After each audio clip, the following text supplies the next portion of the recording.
Salam alaikum, bonjour, this is Lamia. Usually Thursday, I do Thursday fun days. And I was going to prepare the video, maybe dance a little bit. And still, my body is feeling still heavy. For those who follow me, you know that last week I just said goodbye to my eldest. And he went for his studies in France. I didn't know how it was going to be received emotionally inside of me. You hear, "Oh, how are you feeling? It's going to be hard." Usually I don't listen to that because I know myself. I know that anyways I'm going to feel it and I'm going to understand what's going on. And also, so far, it's not been my strength to listen to people. I always get to experience because this is how I understand.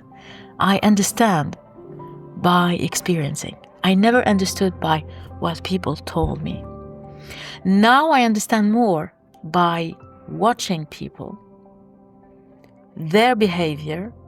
That gives me some clues. But what I hear, if it's something that I need to experience, because emotions cannot be taught by words.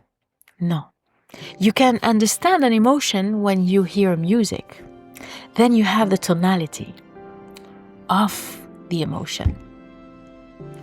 But if you want to really put yourself in somebody's shoes, whether you experience exactly the same thing, with the same context, with the same people, with the same kids, etc., then you get to connect. So it brings me to this point. You see, after years and years and years of studying, because you see, as a mom, I ended up getting in the same corner. Whatever I did, it wasn't perfect. Whatever I was trying to fix, to control, it wasn't perfect. So being the best mom, being the best entrepreneur, being the best wife, being the best daughter, being the best sister wasn't enough. Because the outcome of this algorithm is, it's not perfect. And when it's not perfect, the only solution emotionally society brings you to take is guilt.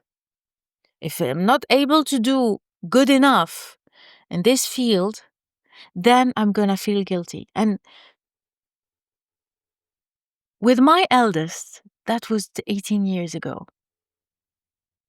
I thought at that time I was doing my best. I did my best. I did my best. I mean, ask any mother with her eldest. I took the shower with my kid in the shower. I was waiting that everybody was fed before I ate. I was waiting and controlling myself not to go to the bathroom because I was worried if my kid was safe enough, was good enough. My kid's well-being was better than mine. And I thought that this sacrificing thing was good because my mom did the same and all the moms outside do the same. But so how come that I end up feeling guilty? Because there is a backfire to it. If I give, I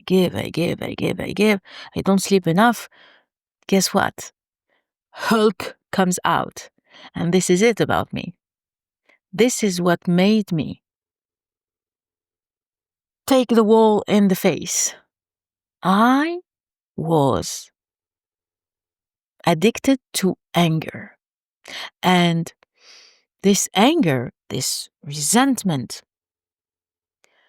came and was I was unable to control it. So guess what? A house where mom is angry or cannot control her reactions, the kids are afraid. You start from the intention to make it all perfect and to make it good and to support everybody and to protect everybody. But you end up being a danger for your kids because they don't feel safe emotionally. Because if you have a tornado in your house, well, where do you shelter yourself? Okay? So when you realize that, and when I realized that, I realized also that I was all inside feeling guilty. And guys, I hardly met women, moms, not feeling guilty. And what happened is that I realized that especially after I did the timeline therapy, I realized that, oh, why isn't he happy enough with what I'm doing? What did I do to earn this disrespect, for example, in some occasions? What did I do that is making him always asking this and this and this? I realized that guilt has nothing to do with not doing enough. Guilt is about inside myself feeling secure enough so anybody, even not your kid, can make you feel bad about yourself. Nobody, not even your kid. So when you realize this, and when I realized it, because I did so much mistakes that I wasn't even aware of. Some days I was aware of. I had my ego. Okay, you want to be right. You want to make him bend to your rules. And you don't recognize when you make a mistake or ask for forgiveness because it requests some humility, which wasn't my forte for a long, long, long time. Still, for those who don't know, I am Algerian, and this is not our forte. So you are shaped by your environment, right? Okay. It's a good thing to have an ego to protect you from shaming, and ego somehow protects your dignity. This is the gift about ego. Everybody's saying, ego is not good. No, ego has a mission. Because without dignity, we are not even feeling good enough to receive respect. I mean, dogs have more respect than that. Right? I'm speaking in an Arab standpoint because when you go to Europe, for example, dogs are cherished because they give so much love. In countries where they still don't have, I mean, you get a dog when you don't have your kids to cherish you, right? And please, this is not generalization, okay? But you have countries where dogs are super cherished and others where the dogs are not so much. In Arab countries, you shame someone by treating them like a dog. Why? My point is we tend to want to repair everything we did from a standpoint of guilt. because guilt can be stuck with you if inside of you, you don't feel secure. You don't feel that you are worth being loved. And can you imagine? It took me so many years to heal and heal and heal. And still, there was this with my eldest because he's the first one.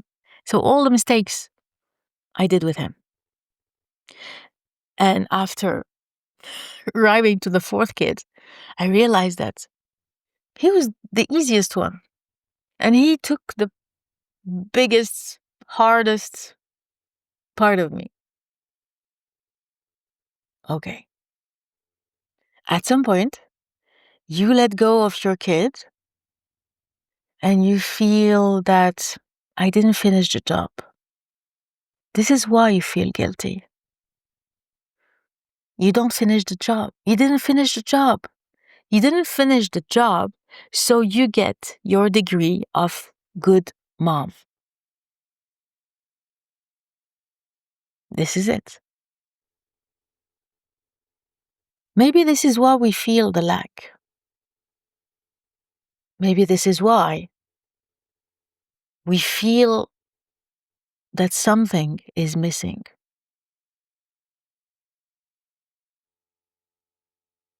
And I know now that no mother is feeling differently.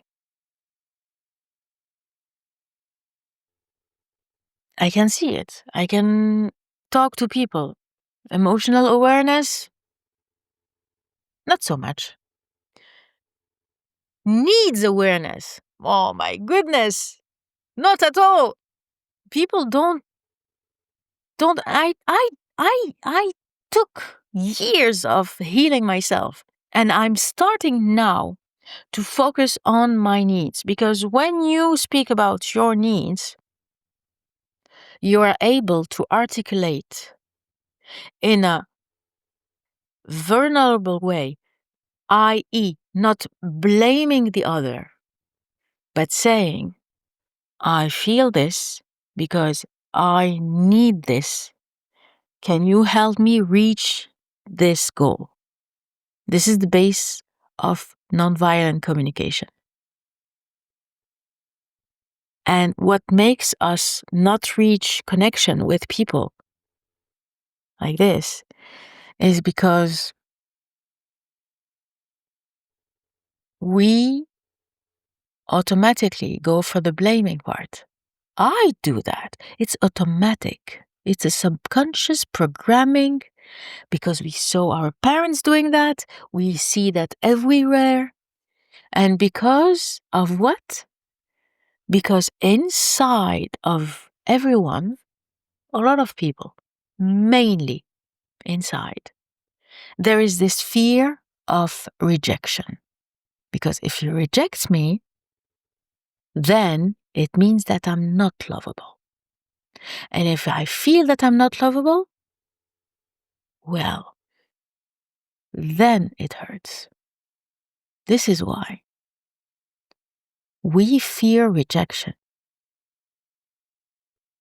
And the worst one comes from our kids. The fear of being rejected from our kids.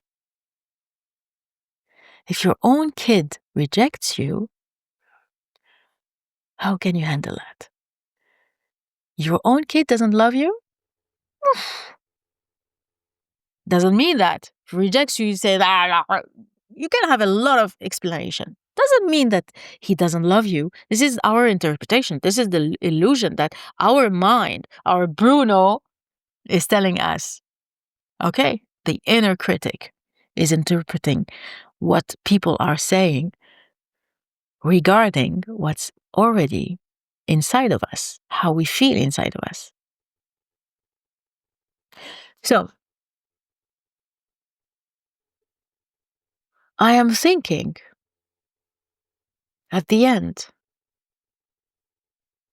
I felt guilty the whole way around because inside of me, I needed that inner security. That's it. That's it. Because I know no mom, most of the moms, they do so much more. They do enough. We do enough. Now, about doing a lot and doing efficient enough, that's another story. Because we are not taught. We have no training. We have no training becoming a mom. It's a job. It's not an identity. It's a job. If it's related to doing, okay, it means it's a job. If it's related to being, okay, if I'm just being a mom, okay, I'm being a mom. You went out of my tummy. I'm a mom. Okay?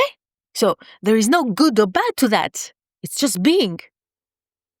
And come on, all the moms love their kids because you know how painful it is. It's a big word.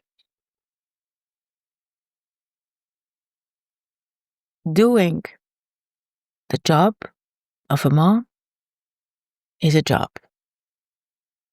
So if it's a job, get me the CV, get me the job description, and tell me what are the skills that are needed. Aha. And then we can rationally talk about what is needed to be learned, what soft skills are needed here, what are the weaknesses that we need to work on that are top priority, okay? And most importantly, where do you want to get? What's your what are your top values?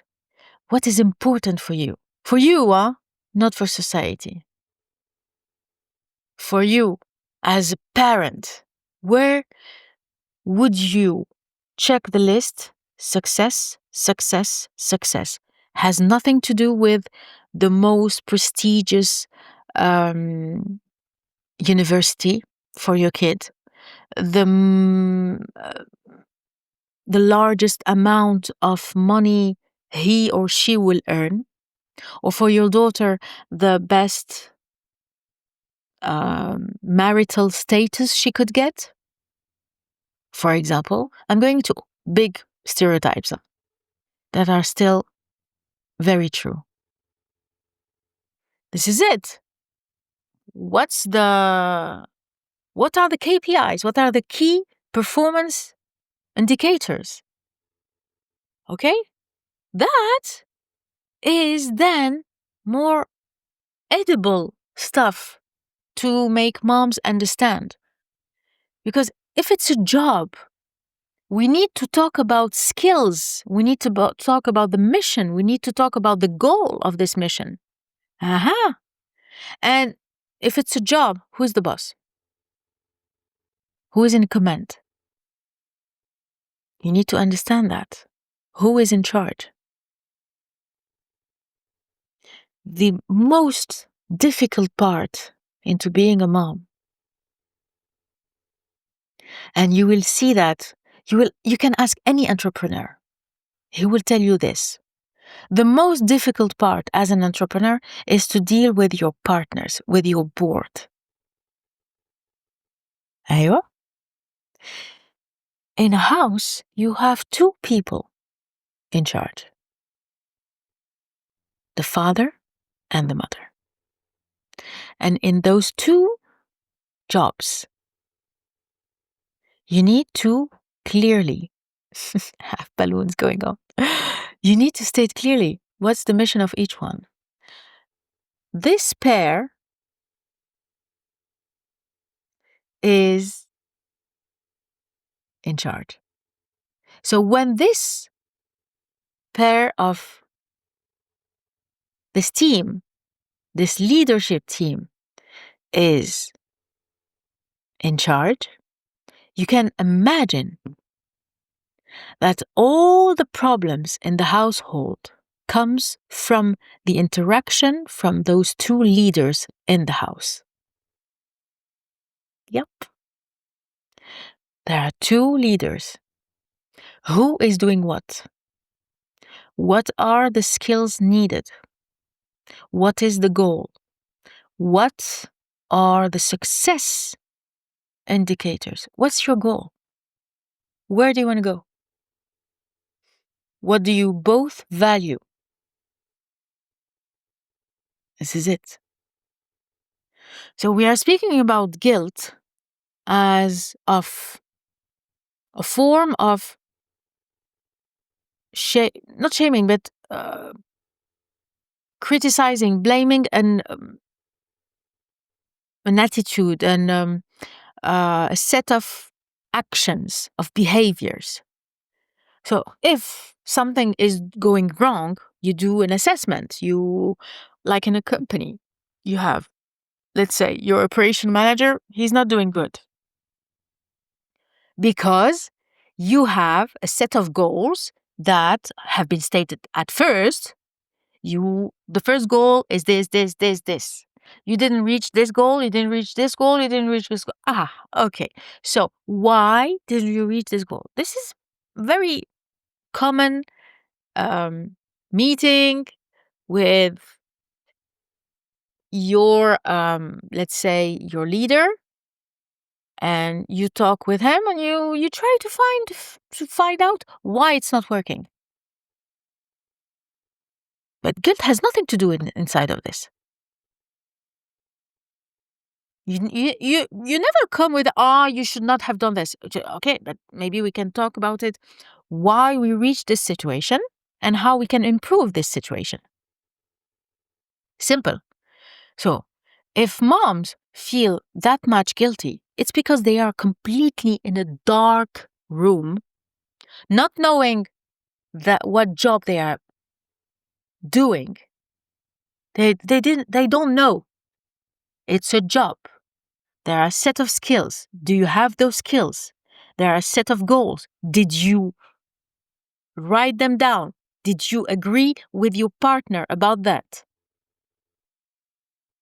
What is your top priority of needs?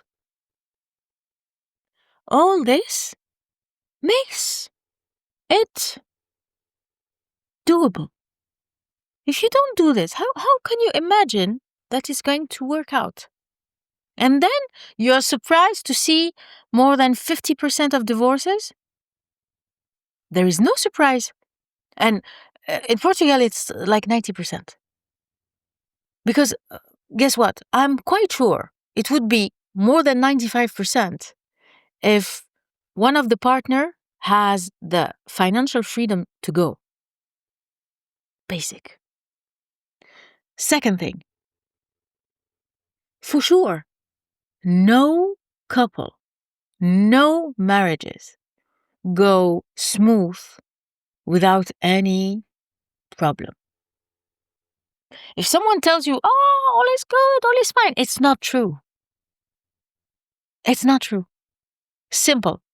You can explain it from different standpoints, but if you study a little bit of how goes the human psychology, the human psyche, the subconscious mind, you will see that no, it's a facade. You see outside the house is perfect, etc., super clean outside. They seem good, ha ha ha. It's not. It's not. You can see it through the kids. You can. And it's okay. Because nobody has been taught that it's a job. It's not love, etc. No. This is the the coating, the sugar coating. It's a job, and skills are needed. And if you don't get those skills, soft and hard skills, then it's going to be very difficult to reach the goal. If you even talked about the goal of success. Because if you don't have any goal, you didn't set those KPIs, then anybody can come from outside. They say, oh, I reached this, I did this. And then you will be broken. You would feel like a wreck. Because you would compare yourself to those families, to those couples, to those moms, and you will feel bad about yourself. You will feel jealous. You will feel envious. You will feel resentful. And you can, because they feel so happy. Why am I not feeling happy? You're not even aware that you're not happy. But you're doing everything automatically. And then someday something strikes you. Oh, my son, he becomes a lawyer, he becomes a doctor, but you're not feeling good. You have physical problems, you have knee injuries, you have shoulder injuries, you have diabetes, you have blood pressure, and you ask yourself, it's not going on. What do you think? What do you think? A lot of it comes from a very bad sleep. Very bad sleep is that your mind is on, doesn't stop. You're not resting. You're not at peace. Only peace can make you sleep like a baby. And that's a top priority.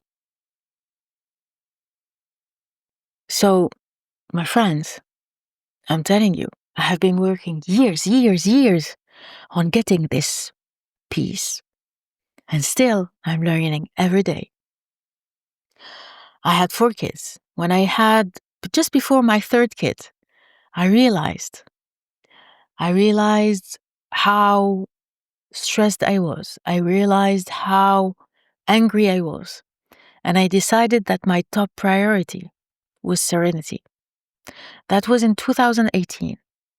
And since then, I have been working the hardest I could to get to this point. And I was happy because I saw so much positive transformation into my kids, into my household. We could navigate with my husband the most difficult storm ever. Ever. Nobody bet on us getting over this. And we did it because first love was there. That's the beautiful part. When love is there, you get to see in the mirror, okay, that's me. That's me. Yeah, my bad. That's me. Okay? You accept that you did it. Not in a guiltful way, not in a blameful way. It's like you get aware of your subconscious programming. Simple. And letting go my eldest, the very kid that I tried my best to repair, etc., but it didn't work out as I wished. And then I understood that the beauty of it is that I had to let go.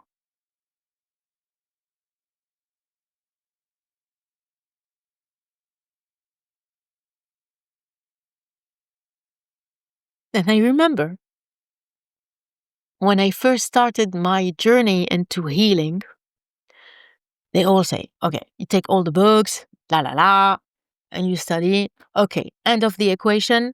The top priority for healing is letting go. And guess what? Should I letting go?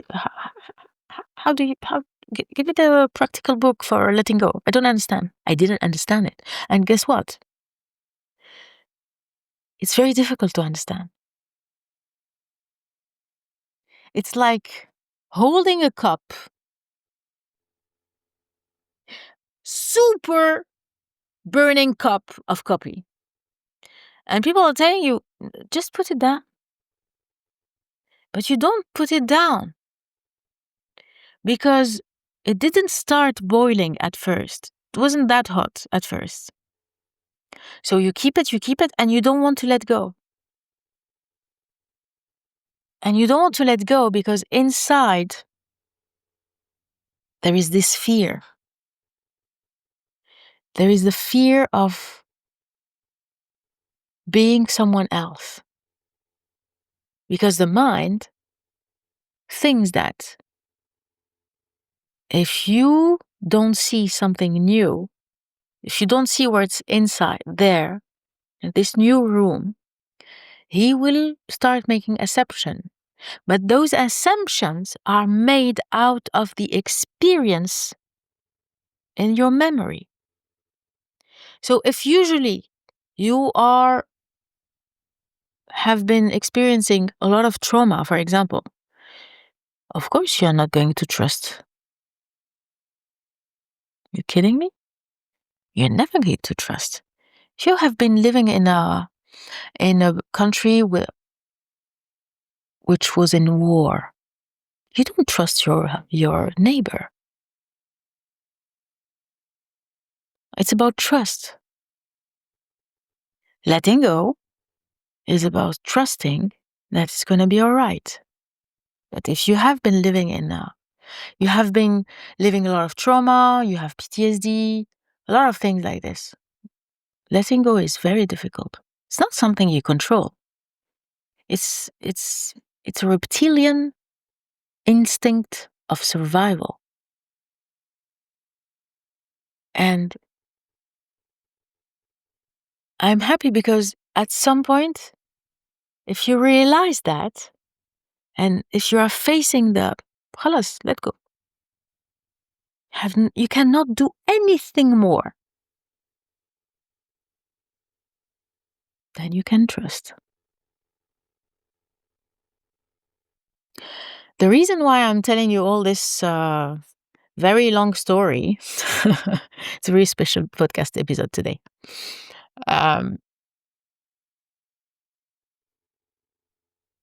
You see a lot of people outside who's watching in a podcast episode with a small short on Instagram about Will Smith.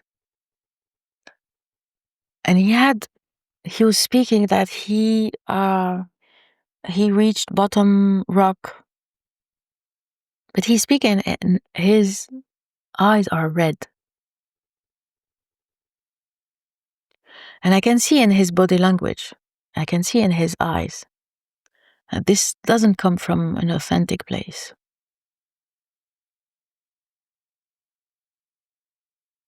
And we are speaking about someone who couldn't control himself in the pinnacle of his career.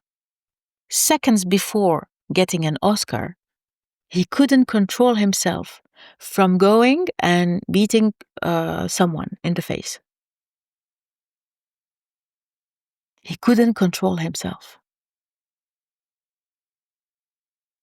So, if you cannot control yourself in a moment where it's gonna be you're going to be the king, and he got an Oscar for King Richard. He couldn't control himself. That means it's not because he doesn't want. No, he did that at that time in the most successful point of his history. That means that it's something that he does very easily when nobody is filming, when nobody is seeing him. And I'm not saying it's good or bad, because I don't know the root cause of it. But if you are addicted to that, maybe you have been, facing a lot of trauma in your life. I don't know. But for sure, I can assure you of something. He's not at peace. That's for sure. And yet, he's very successful. He earns a lot of money. He's super famous. But you don't know what's happening in his household. If he cannot control himself in the very most important moment of his life, he's an actor. I mean, winning an Oscar is a big, it's a big deal. Okay? You cannot control yourself. In that moment, don't tell me that you are have self-control outside of it when things go wrong. No. Okay. That so that you can be sure, if you have a father like this in a household, the kids are not in safe place. And again, I'm not saying this is good or bad. I'm saying the behavior shows that even if you are on top of the world, okay, doesn't mean that you are at peace, that your kids are safe, that you're a good father, or that you're a good mother, because you don't know. And we keep pointing out success as, oh, look, he succeeded in life, he's a billionaire. That's top value these days. We don't know.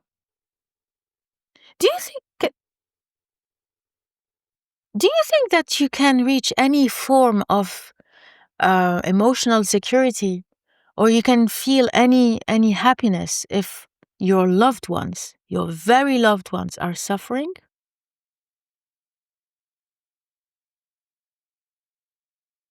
It's hard. It's very hard. Money is not enough to cover any pain. Money is not enough to cover any inside security.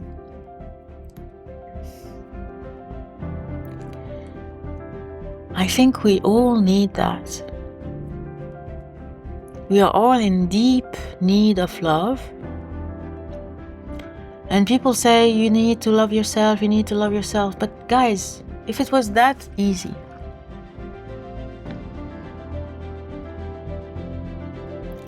at least moms would have find a way, because they never give up.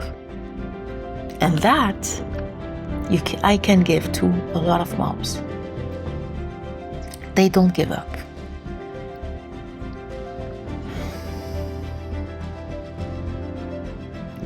And that's so beautiful.